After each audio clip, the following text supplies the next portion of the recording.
Hi guys, అందరూ ఎలా ఉన్నారు? ఈ రోజైతే మునగాకైతే కోస్తున్నాను. యాక్చువల్లీ ఈ చెట్టు అయితే మాది కాదు, మా ఇంటి ముందు ఉన్న పిన్ని వాళ్ళది. సో మా పిన్నిని అయితే పర్మిషన్ అడిగి మునగాకైతే కోసేసాను.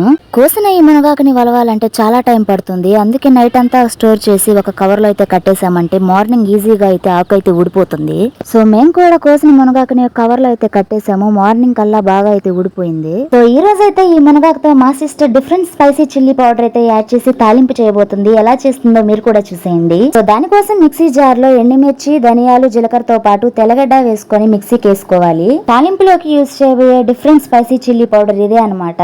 ఇక ప్రాసెస్ లోకి అయితే వెళ్ళిపోదాము. స్టవ్ ఆన్ చేసుకొని ప్యాన్ పెట్టుకొని ఆయిల్ పోసుకోవాలి. ఆయిల్ కొంచెం హీట్ ఎక్కాక ఆవాలు అయితే యాడ్ చేసుకోవాలి.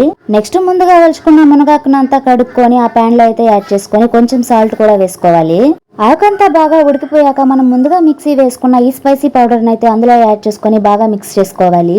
అంతేనండి, ఎంతో ఈజీగా మునగాకు తాలింపు అయితే రెడీ అయిపోయింది. ఈ మునగాకు తినడం వల్ల హెల్త్ కూడా చాలా మంచి. మీరు ఎప్పుడైనా మునగాకు తినారో లేదో కామెంట్ చేయండి. మన ఛానల్ ని సబ్స్క్రైబ్ చేసుకోండి.